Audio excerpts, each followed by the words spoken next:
अजमल कसाब वो अपने सजाओं को भुगत चुका है, दुनिया से उसको अलविदा कहा जा चुका है। लेकिन उसके बाद तहव्वुर राणा 26/11 मुंबई हमले का दूसरा मुख्य मास्टरमाइंड जो जिंदा पकड़ा गया है, लेकिन यकीनन जिंदा रहेगा नहीं। कसाब 10 हमलावरों में अकेला था जो जिंदा पकड़ा गया। 21 नवंबर 2012 को पुणे की यरवदा जेल में फांसी के फंदे पर लटकाकर कसाब का हिसाब किया जा चुका है। कसाब के बाद अब तहव्वुर की बारी है। तहव्वुर भारत के लिए एक बड़ा कैच है। इसे अमेरिका से भारत लाना बड़ी कामयाबी है। कसाब तो केवल एक मोहरा बताया गया, लेकिन तहव्वुर इस मामले का मास्टरमाइंड बताया गया, जिसके तार न सिर्फ पाकिस्तान बल्कि उसकी सेना से जुड़े हैं, इसके अलावा आतंकी संगठन लश्कर ए तैयबा से भी जुड़े हैं। लेकिन जैसे ही तहव्वुर राणा भारत के शिकंजे में फंसा, पाकिस्तान ने फिर से अपना पुराना झूठ का पैतरा अपना लिया है। आज बात इसी मुद्दे पर कि जहन्नुम जाएगा तहव्वुर, लेकिन कब, यह भारत तय करे।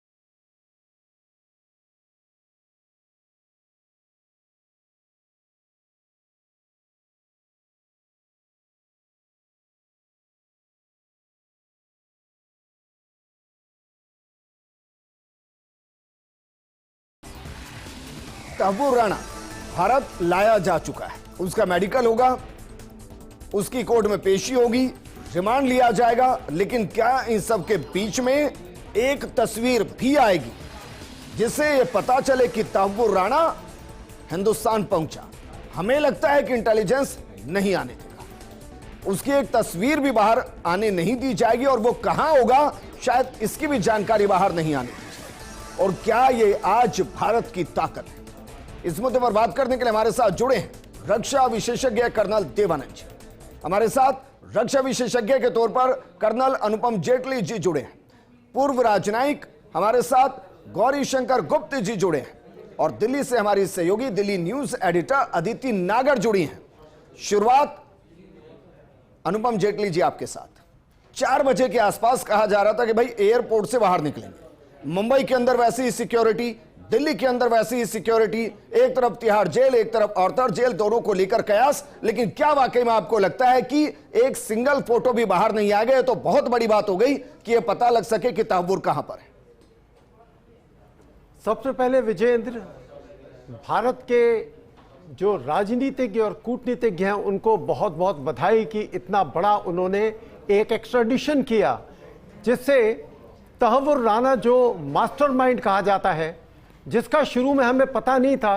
अमेरिका में इंटरोगेशन के दौरान इसके दोस्त हेडली कोलमैन ने बताया कि 231 कॉल जिसने किए वो तहव्वुर राणा है, और शिकागो में मैंने उसको बताया कि तहव्वुर राणा ने जितनी मुझसे पूछताछ की, मैंने बताया कि मैंने सारे जितने भी सिक्योरिटी, हाई सिक्योरिटी टारगेट्स हैं उनकी पहचान कर ली है। तब तहव्वुर राणा का नाम सामने आया, और तहव्वुर राणा को हिंदुस्तान लाया गया। फरवरी में एक अनाउंसमेंट किया गया था मोदी जी की और प्रेसिडेंट डोनाल्ड ट्रंप की प्रेस कॉन्फ्रेंस में कि तहव्वुर राणा को हिंदुस्तान एक्स्ट्राडाइट किया जाएगा। उसके बाद कानूनी दांवपेच, और सबसे अजीब बात कि भारतीय मूल के एक जो वहाँ अटॉर्नी है, शायद रवि बत्रा नाम है, उन्होंने तहव्वुर राणा की तरफ से केस लड़ा।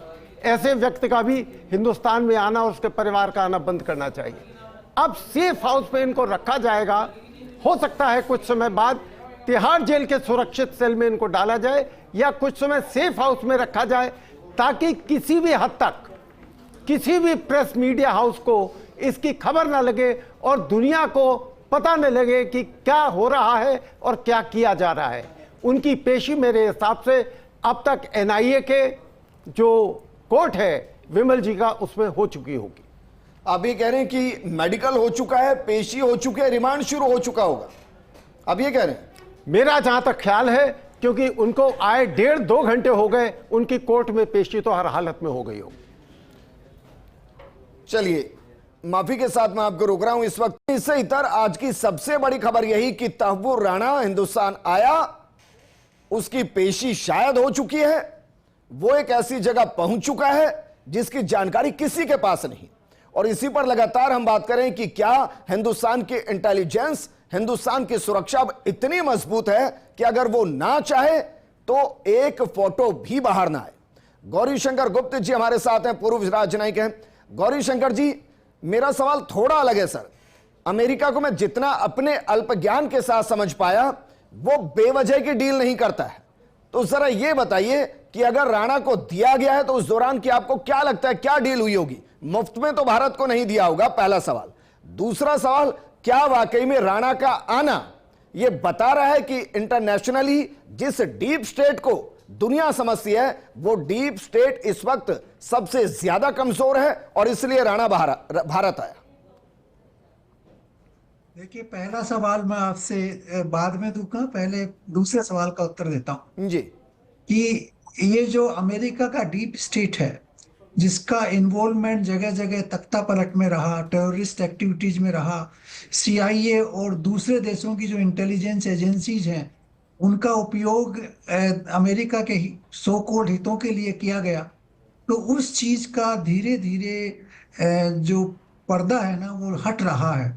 और ये चीजें डोनाल्ड ट्रंप के आने के बाद बिल्कुल सामने आई हैं। जैसे आपको पता है कि यूक्रेन में जो प्रशासन चेंज हुआ, वो उनकी सहमत से हुआ। बांग्लादेश में जो जिहादी एलिमेंट्स पावर में आए, शेख हसीना को उठा के उनकी सहमति से हुआ। जो सीरिया में अभी चेंज हुआ, वो उन्हीं की वजह से हुआ। तो ये सब चीजें अंडरग्राउंड चल रही थी डीप स्टेट की ओर से।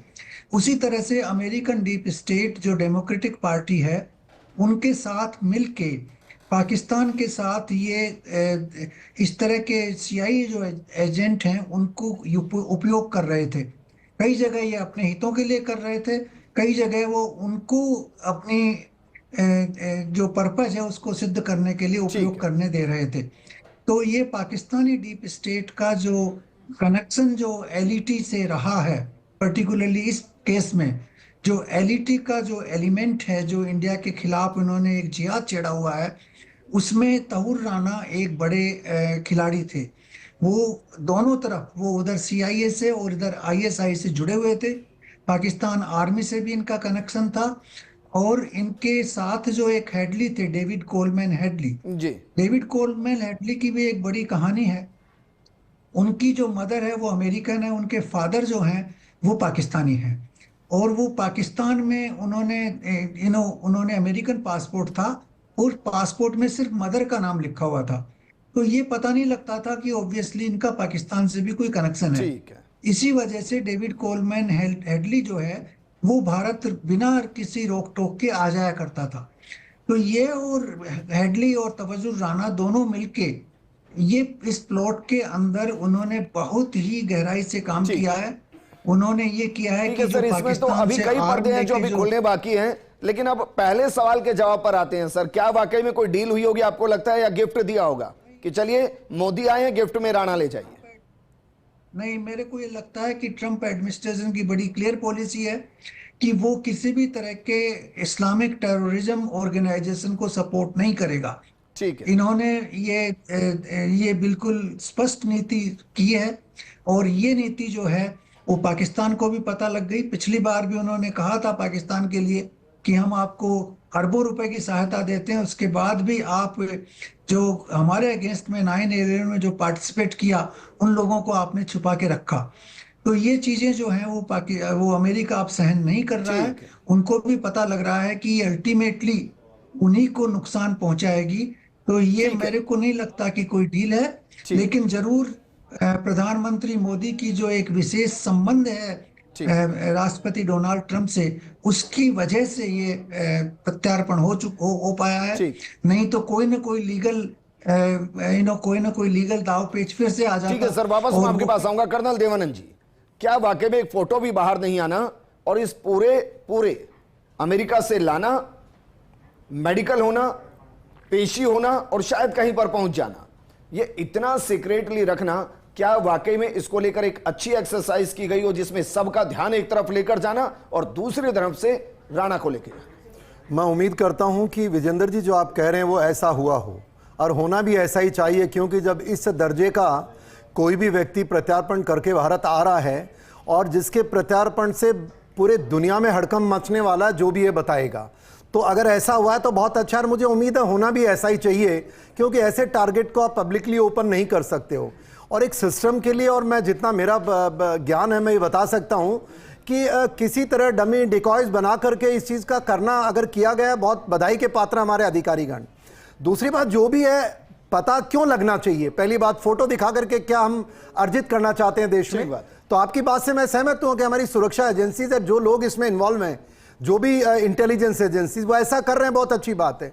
तीसरी बात, मैं आपसे इस बात से भी आपकी चर्चा के दौरान सहमत हूं कि जहां पर किसको ले जाने की जरूरत क्या, भाई सेफ्टी में ले जाओ। सेफ्टी, जैसे मैंने कहा कि अंतर्राष्ट्रीय स्तर का मामला है, ये पाकिस्तान के ISI नहीं, अमेरिका के भी तार जुड़ेंगे इसमें, कनाडा के भी तार जुड़ सकते हैं, दूसरे देशों के भी जुड़ सकते हैं। और सबसे बड़ी गंभीर चिंता, भारत के अंदर भारत विरोधी जो लोग उग्रवाद के नाम पर हिंदू टेररिज्म की टर्म को कॉइन कर रहे थे, उनको सबसे बड़ा खतरा होगा। और यकीनन देश के अंदर जो लोग देश के खिलाफ काम करते थे, तो उनको भी ये खतरा है। तो इसलिए बहुत अच्छा कदम है, और अगर कोई तरीके से वो सोच रहे हैं किसी भी स्टेज पर उसको पब्लिकली या एक्सपोज करने का, मेरा आग्रह है इंटेलिजेंस एजेंसी से बिल्कुल नहीं किया जाना चाहिए। और ये जो इस तरह का कदम, देखिए अभी जैसे कि वीडियो कॉन्फ्रेंसिंग से उनसे पूछ लेंगे, हमारे देश में बहुत अंतर है साहब, बड़ा एक्सपीरियंस हमारा जुडिशरी एंड ऑफिशियल्स हैं, they will take a correct measure, I am sure. अच्छा कदम है, मैं प्रशंसा करूंगा अगर ऐसा हुआ है। अदिति, क्योंकि अभी इसके यहां आने से पहले बाकायदा एक मीटिंग हुई थी जिसमें तमाम मौजूद थे, अमित शाह भी मौजूद थे, क्या उसी दौरान एक खाका तैयार हुआ होगा कि भाई मीडिया के सामने एक्सपोज नहीं करना है, इसको लेकर एक अलग से रणनीति बनाई जाए, उसको एग्जीक्यूट किया गया है, या आपको लग रहा है कि नहीं टाइमिंग का चेंज हो सकता है कि भाई टाइमिंग कुछ बताइयो लेकिन वो उसी तरीके से होगा जैसे बताया गया? भारतीय जनता पार्टी जो अब वाली है, जिसमें आपने अमित शाह का नाम लिया, वो 2031, 29, 36 के चुनाव की तैयारी अभी से कर रहे हैं। तो जब इस बात का इंडिकेशन आया होगा कि प्रत्यर्पण होगा, एक्स्ट्रेडिशन होगा, तभी से ये सब कुछ तैयार हो गया होगा। वो तो बार बार मुलाकातें जाहिर तौर पे प्लानिंग्स को और मजबूत करती हैं, लेकिन ये प्लान करना कि मीडिया में क्या देना है और क्या ना देना है, बहुत छोटा सा उदाहरण जो इससे मिलता जुलता नहीं है, पर फिर भी अगर विजेंद्र जी आप ये खबर ब्रेक कर दें कि ये फलाना राष्ट्रीय अध्यक्ष हो सकता है या इस तारीख को राष्ट्रीय अध्यक्ष की ताजपोशी होगी, तो भारतीय जनता पार्टी वो तारीख जरूर बदल देगी, हो भी रही होगी। तो ये एक एग्जाम्पल है। लेकिन आप ये सोचिए कि मीडिया केवल ये हाइप, देखिए सच मायने में भारत के अमन चैन को खराब करने में पाकिस्तान तो लंबे समय से जुटा ही था।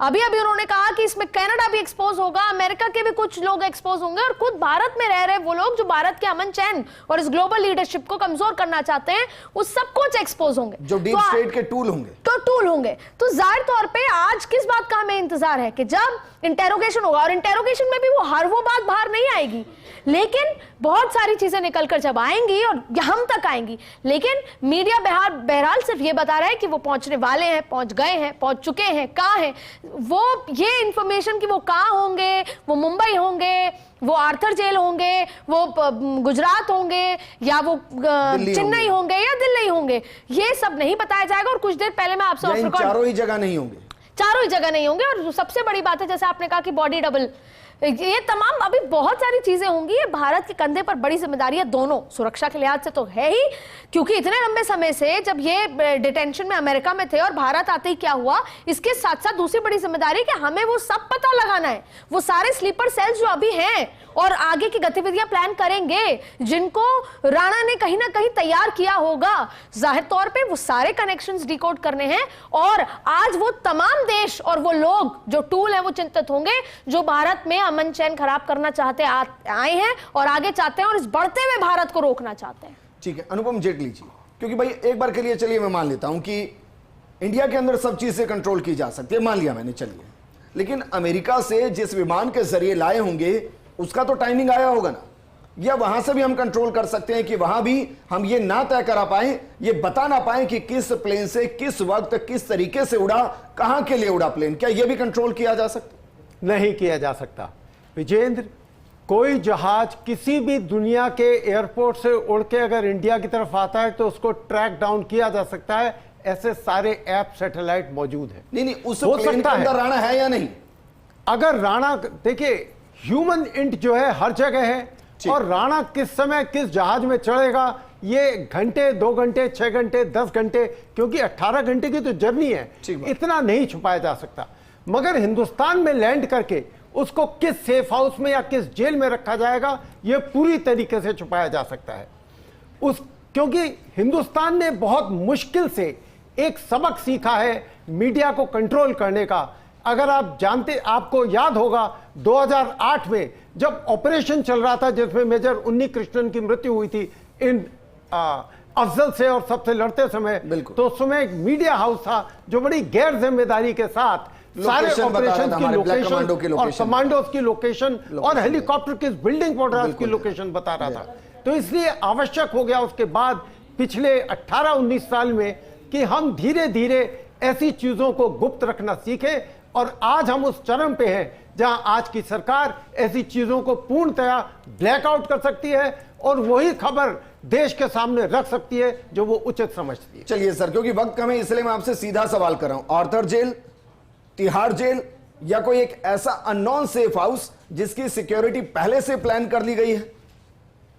देखिए, विदित है कि मीडिया में है कि आर्थर जेल और तिहाड़ जेल दोनों की तैयारियां जो सुरक्षित सेल है उनकी कड़ी सुरक्षा में की गई, मगर हो सकता है ये एक प्लॉय हो, खाली एक डिकॉय हो और उसको किसी अन्य सेफ हाउस में किसी और जेल में रखा जाए जहां के बारे में अभी बताना उचित ना होगा। कर्नल देवानंद जी, एक बार के लिए अज्यूम कर लेते हैं कि कोई सेफ हाउस होगा, क्योंकि अगर तिहाड़ जाएगा, आर्थर जाएगा तो यकीनन जानकारी लगेगी। एक बार के लिए मान लेते हैं तो फिर वहां की सिक्योरिटी किस तरीके की होती है? क्योंकि सिक्योरिटी के अंदर भी कॉमन मैन होते हैं, भाई उनको आप ब्लैक कमांडो कहिए, अलग से फोर्सेस कहिए, लेकिन वो भी तो, उनको तो पता होगा ना कि अंदर कौन है। देखिए, आपकी बात सही है। मैं एक चीज़ बताना चाहूँगा कि मुझे नहीं लगता जिनके आप नाम ले रहे हैं उस जगह उसको रखा जाएगा।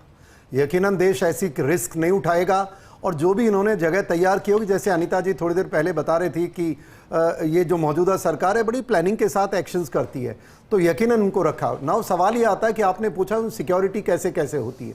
देखिए, सिक्योरिटी एक फिजिकल सिक्योरिटी है, दूसरा इलेक्ट्रॉनिक सिक्योरिटी है, थर्ड उसका साइबर सिक्योरिटी है। तीनों एंगल एक साथ रख करके किए जाते हैं। फिजिकल सिक्योरिटी के अंदर मैं मानता हूं उनका जो सेल होगा उसके बाहर जिस प्रकार के तंत्र होंगे, नंबर 1। नंबर 2, दूसरा जो सबसे बड़ी इंपॉर्टेंट चीज़ के अंदर जो आदमियों की जो आप चर्चा करना चाह रहे हैं कि कोई व्यक्ति जो वहाँ पर होंगे, मैं इतना कह सकता हूँ कि देखिए, जितना मैं समझ पा रहा हूँ इस मौजूदा परिस्थिति को और इस इम्पॉर्टेंट इशू को, वो ये है कि उसमें जो लोग डिप्लॉय होंगे शायद उनको ये भी नहीं पता होगा मेरे ख्याल से outer tier, inner tier, super tier और कौन आता है कौन जाता है। हाँ, मोटे तौर पे ये हो सकता कि इस इलाके में कोई न कोई बहुत इंपॉर्टेंट व्यक्ति है, पर ये ध्यान रखा जाएगा और हम अंदाज़ा लगा सकते हैं कौन कैसे होता है। पर सिक्योरिटी, जैसे आप दिल्ली का एग्जांपल दे, अरे दिल्ली में रख के क्या बैठाना है? वहाँ तो बड़े बड़े ये गुंडे मवाली वो फ़ोन पे पता नहीं क्या क्या करते रहते हैं, और इस केस में ऐसा नहीं हो सकता है। आई एम श्योर यहाँ पर मिलिट्री के भी लोग बाग इन्वॉल्व होंगे, इंटेलिजेंस एजेंसीज के भी होंगे जो बहुत टाइम टेस्टेड होंगे। अब वो इस चीज़ का ध्यान रखेंगे और इस बार ऐसी कोई गलती नहीं होने वाली है। जहाँ भी हो वो सुरक्षित करेंगे, ऐसी मैं उम्मीद करता हूँ। अदिति, आपको क्या लगता है, क्योंकि ये एक असम्पशन चल रहा है पूरा का पूरा, हम प्राउड फील कर रहे हैं कि भाई राणा हिंदुस्तान आया, उससे कई खुलासे होंगे, आपको लग रहा है कि बाकायदा ये तैयारी की गई होगी कि कौन कौन से सवाल पूछे जाएंगे, वो लिस्ट क्या होगी, उसको क्या खाना दिया जाएगा, कैसे ट्रीट किया जाएगा, कैसे उसको ब्रेक किया जाएगा? जितनी हम चर्चा कर रहे हैं उससे कहीं गुना ज्यादा तैयारी होगी। और मुझे याद है जब पार्लियामेंट में अक्सर हम देखते हैं, जब पार्लियामेंट चलती है लगभग 30 दिन 32 दिन के लिए, 28 दिन के लिए, तो हम देखते हैं कि बहुत स्पीड से जो एक्सटर्नल अफेयर मिनिस्टर हैं वो प्रधानमंत्री के ऑफिस में घुसते हैं। फिर हम बैठ के कयास लगाते हैं कि बांग्लादेश पे चर्चा हो रही होगी, और फिर हम ये कयास लगाते हैं कि अरे कुछ दिन पहले एक्सटर्नल अफेयर मिनिस्टर गए थे अमेरिका, अच्छा, तो जब शपथ समारोह है उसमें निमंत्रण के लिए गए होंगे। फिर एक तस्वीर जब प्रधानमंत्री जाते हैं तो तुलसी गाबार्ड के साथ उनकी आती है मीटिंग की, तब हम चर्चा करते हैं कि अरे क्या चर्चा है। अब जब मैं आज यहां पर खड़े होकर वो पुरानी बैठकों के बारे में सोचती हूं, तब मुझे लगता है ये तब से चल रहा होगा, तुलसी गाबार्ड का प्रधानमंत्री से उस तरीके से मिलना। अभी अभी हम जिक्र कर रहे थे, जाहिर तौर पे टेक्नोलॉजिकली या मशीन के लिहाज से कोई प्लेन उड़ रहा है तो वो कंट्रोलेबल है, लेकिन अगर डायरेक्टर ऑफ इंटेलिजेंस इस सपोर्ट में हो भारत के कि किस तरीके से हमें चकमा देना है, सिक्योरिटी लिहाज से इसको पुख्ता करना है, तो इसमें कोई बड़ी बात नहीं कि अमेरिका से कब उड़ा और कब भारत पहुंचा और कहां पहुंचा। तो क्योंकि ये पूरा सिस्टम जब दो बड़ी कंट्रीज एक दूसरे के साथ कंधे से कंधा मिला के आतंकवाद के खिलाफ काम कर रही हैं, तो वो एक दूसरे को सपोर्ट करेंगे। तीसरी बड़ी बात है कि ये तैयारी लंबे समय से चल रही है, और जिस तैयारी का आप जिक्र कर रहे हैं कि क्या खाना देना है, क्या सवाल होंगे, किस तरह की बात करनी है, और तमाम वो बातें, वो सब कुछ लंबी प्लानिंग के साथ हो रहा होगा। और मुझे शायद ये लगता है कि जहां पर भारत की उसे एकजुटता अखंडता की बात हो, टेररिज्म के खिलाफ की लड़ाई हो, तो क्या मीडिया, क्या विपक्ष और क्या 140 करोड़ लोग सब एकजुट हैं। जब बात है कि तहव्वुर राणा के हलक से वो तमाम बातें निकले, जहन से वो तमाम बातें निकले जो हो चुकी हैं या होने वाली हैं, जिससे भारत की को सुरक्षित और रखा जाए और भारत दिखा सके, एक बार फिर एक्सपोज कर सके पाकिस्तान को, चाइना को, कनाडा को, या ऐसा कोई भी व्यक्ति विशेष या देश हो। ठीक है, गौरी शंकर गुप्ता जी। सर, क्योंकि जब इंफॉर्मेशन आई थी, प्रधानमंत्री मोदी जब ट्रंप से मिल रहे थे, उस दौरान कहा कि भाई 12 आतंकी हैं जिनकी लिस्ट शायद भारतीय अधिकारियों ने सौंपी है, उसमें राणा का नाम का भी जिक्र था।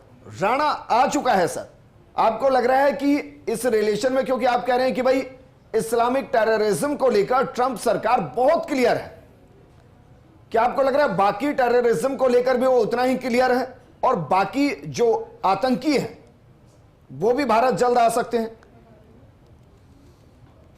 देखिए, कुछ आतंकी, जब मेरे को लग रहा है कि कुछ आतंकी फिर से आएंगे यहाँ पे। डेविड कोलमैन हेडली भी आ सकता है और पन्नू भी आ सकता है। ये दो तो मेरे को लग रहे हैं कि नियर फ्यूचर में इंडिया वापस सकता है किसी रूप में।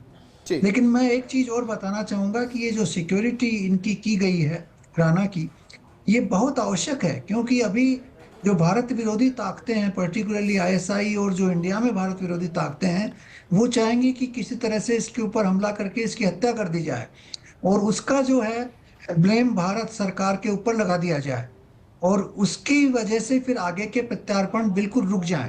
क्योंकि जब ऐसे प्रत्यार्पण होते हैं तो ये एक एग्रीमेंट होता है कि उनको पूरी सुरक्षा दी जाएगी और जुडिशियल प्रोसेस को पूरी तरह से फॉलो किया जाएगा। तो उसका उल्लंघन अगर होता है तो आगे के प्रत्यार्पण में बहुत प्रॉब्लम आ जाती है।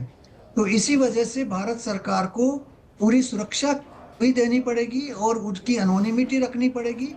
उनके फोटोग्राफ या जो भी चीज़ें हैं वो किसी भी रूप में बाहर नहीं आए, ये बहुत आवश्यक है। और मैं तो ये भी कहूँगा कि मीडिया को भी इस चीज़ में कोऑपरेट करना चाहिए, क्योंकि ये देश हित का मामला है। अगर इसके ऊपर किसी भी तरह का अटैक किसी रूप में हो गया तो फिर भारत को और लोगों को वापस लाने में बहुत दिक्कत होगी। तो ये जो चीज़ें हैं, ये अभी ट्रंप एडमिनिस्ट्रेशन का जो अप्रोच है वो अभी बिल्कुल पॉजिटिव लग रहा है। उन्होंने हमारे जो लोग नागरिक वहाँ चले गए थे गैर कानूनी रूप से, उन्होंने उनको भेजा और हमने उनको एक्सेप्ट किया, तो हम भी उनके साथ कोऑपरेट कर रहे हैं। और जो ड्यूटीज का मामला है टैरिफ का, उसके ऊपर हम उनके साथ नेगोशिएट कर रहे हैं। तो हमारा कोऑपरेशन हर फील्ड में आगे बढ़ रहा है और इस फील्ड में भी आगे बढ़ेगा। तो कुछ और लोग जो ऑब्वियसली भारत विरोधी गतिविधियों में वहाँ संलग्न हैं, वो भारत आ पाएंगे। ठीक है, कर्नल देवानंद जी, कम शब्दों में क्या आपको लग रहा है वाकई में इस पूरे घटनाक्रम में एक प्लेयर जिसका जिक्र अक्सर नहीं होता वो भी एक्सपोज हो सकता है? हम बात करें चाइना की, क्योंकि अमेरिका को बैकएंड सपोर्ट चाइना करता है और वो चाहता है कि एशिया के अंदर सबसे बड़ी ताकत अगर रहे तो चाइना रहे, और उसको अगर कोई टक्कर देता है तो भारत देता है, और भारत को अगर उसको अस्थिर करना है तो आतंकवाद एकमात्र साधन है। जी, मैं आपसे कुछ हद तक सहमत हूं, पर देखिए जो आज जियोपॉलिटिकल स्टेट है वर्ल्ड की अफेयर्स की, उसके अंदर डीप स्टेट एक तरह हाशिए पे आ चुका है। अगर आज डीप स्टेट अगर अमेरिका में होता तो मैं शायद ये कह सकता था कि चाइना भी इसमें कहीं न कहीं बहती गंगा में हाथ धोने के प्रयास कर रहा है। नहीं अभी नहीं सर, जब ये अटैक हाँ हो रहा हाँ हाँ, मैं उसी पे आ रहा हूं। अगर 2008 का आपको याद हो वो दौर अगर हम याद करें तो उस दौर के अंदर चीन और जो डीप स्टेट था वो दुनिया के अंदर इस इलाके में, क्योंकि चीन को वो मित्र मानते थे उस दौर तक, देखिए तो उनका भी हाथ बिल्कुल ऐसा नहीं कहा जा सकता नहीं है, क्योंकि इकोनॉमिक हमारी जो मुंबई है वो हमारी इकोनॉमिक आर्थिक राजधानी कहलाई जाती थी। और दूसरी बात देखिए सी के रूट को इस्तेमाल किया गया था, वहाँ भारतीय जो सीमाएं हैं, तो ये इस तरह का चीन का हाथ हो सकता है नहीं हो सकता है, समय मूल्यांकन करेगा, पर इससे से रूल आउट नहीं किया जा सकता कि जिस तरीके से देखिए हमारे सिक्योरिटी एनालिसिस के अंदर 71 के अंदर जब युद्ध की बातें जब भी कोई विद्वान करते हैं तो वो करते हैं भारतीय सेना ने किया, नेवी ने ये किया, पर हम भूल जाते हैं कि वो जब भारत के टुकड़े हुए थे तो अगर आपको याद हो तो हमारा बांग्लादेश का एक इलाका जो चिटेगांव हिल ट्रैक कहते हैं, वो 22 किलोमीटर का गलियारा, आखिर उसको हिंदुस्तान को क्यों नहीं दिया? वो सातों स्टेट सी से जुड़ जाते। पर ये जो लोग देश का तोड़ने वाली ताकतें थी वो भारत की जो हमारी बे ऑफ बंगाल, अरेबियन सी, और देखिए भारत इंडियन ओशन एकमात्र ऐसा एक वो समुद्र है जिसका नाम भारत के नाम से है, बे ऑफ बंगाल एकमात्र। तो जो इसका रोल देखते हैं जहां पर चीन तड़फ रहा है, आज चीन ने विभिन्न प्रयास किए हैं, तो मैं मानता हूं कहीं न कहीं इनके भी वो इंटरेस्ट हो सकते हैं, और जिनका खुलासा होने पे एक तरह उसका जो संज्ञान लिया जाएगा वो उचित ही निकलेगा, मैं ऐसा मानता हूं। अनुपम जेटली जी, क्योंकि कसाब से जो इंफॉर्मेशन मिली, मैं व्यक्तिगत मानता हूं कि उसमें से बहुत इंफॉर्मेशन ऐसी होगी जो पब्लिक डोमेन में आई, लेकिन उससे कहीं ज्यादा ऐसी होगी जो पब्लिक डोमेन में नहीं आई होगी।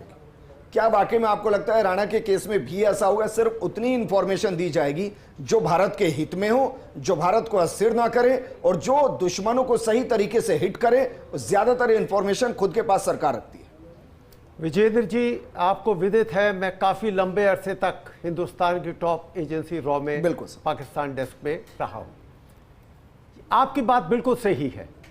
आज जो हमारी पॉलिसी है वो है नीड टू नो, जिसको जिसकी जरूरत है उसको वही न्यूज दी जाएगी। और कितना देशवासियों को आज के हित में पता होगा, एक समय आएगा जब तहव्वुर राणा का चैप्टर पूरा खोल के देश के सामने रखा जाएगा, किताबें लिखी जाएंगी, किताबें लिखी जाएंगी, हर एक नागरिक को उसके बारे में पता होगा कि इन्होंने हमारे देश के साथ क्या गद्दारी की।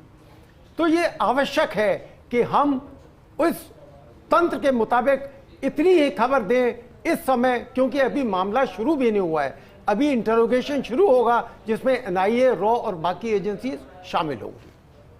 ठीक है, और आपको लगता है कि भारत के अंदर बहुत से ऐसे चेहरे हो सकते हैं जो बेनकाब हो सकते हैं? बहुत होंगे, बहुत होंगे। और सरकार कर पाएगी? भारत में, अमेरिका में जो अब तक हम साबित नहीं कर पाए, वो हाफिज सईद और लखवी जो दोनों पाकिस्तान में, इन दोनों का भी क्या संबंध था, क्योंकि हैंडलर भी आईएसआई के थे, वो भी सामने आएगा। अदिति, क्या ये एक अलग प्रेशर है जो भारत अब पाकिस्तान पर बनाएगा उसको एक्सपोज करने के लिए राणा के जरिए? कि देखिए जो आपके वहां राजनयिक जो पार्टियां बनाकर चुनाव लड़ते हैं वो हिंदुस्तान के अंदर आतंकवाद फैलाते हैं।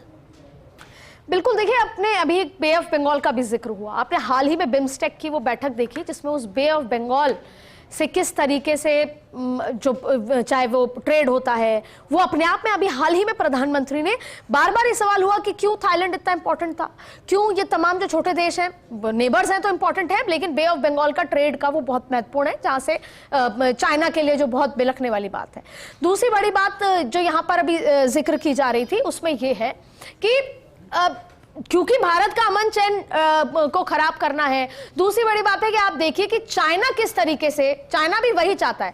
अब भारत लंबे समय से यूएन में सिक्योरिटी काउंसिल की सीट का जिक्र कर रहा है, जिसमें चाइना हर बार पैर अड़ा के पाकिस्तान को उसमें बोलता है।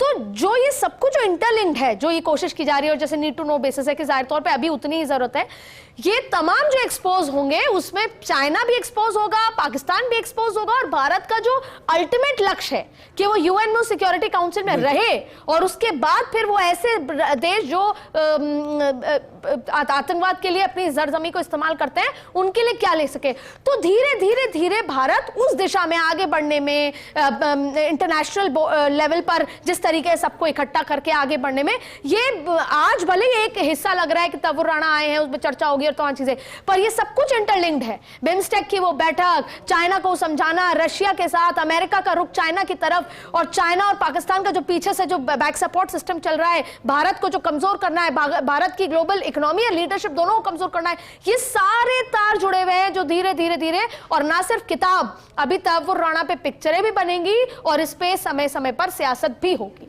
चलिए अदिति, शुक्रिया हमारे साथ जुड़ने के लिए। कर्नल देवानंद जी आपका भी शुक्रिया, अनुपम जेटली जी आपका भी, और गौरी शंकर जी आपका भी शुक्रिया। अगर राणा आकर एक सेफ हाउस जा चुका है तो बतौर पत्रकार थोड़ा अफसोस कि उसका एक भी फोटो आपके सामने नहीं, लेकिन बतौर भारतीय मैं गर्व महसूस करता हूं कि हमारा सुरक्षा तंत्र इतना मजबूत कि एक फोटो भी बाहर नहीं। इस प्रोग्राम में फिलहाल इतना ही। नमस्कार।